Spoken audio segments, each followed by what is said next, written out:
Hey guys, welcome to another one of my quick videos. Today I'm going to be talking about the Scotch Thermal Laminator TL902 model. I used to go to the print shop to do my laminating projects, but being a homeschool mom, most of my work happens in the middle of the night when everyone is asleep and none of the print shops are open. So I decided to get my own laminator so that I can work on my projects any time of day or night without having to pack up the car.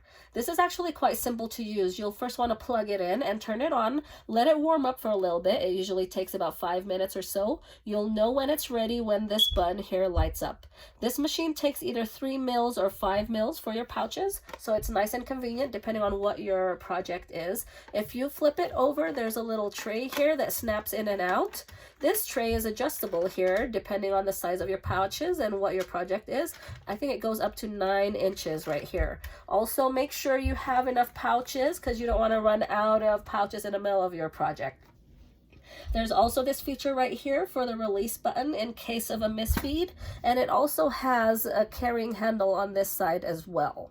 Also keep in mind that any time that I'm working on my laminating project, usually the product comes out a little bit warm, and I can just keep that in mind, especially if there's people or kids around me, that it's a little bit warm here. When I am done with this, I just simply fold this back in, latch it in, turn it off, and usually I wait for it to cool down completely before flipping it over and wrapping my cord around the storage area right here. So far it's been working really well for me. I'm able to do my projects at the convenience of my home, and if you are in the market for a DIY home laminator, I definitely recommend checking this out.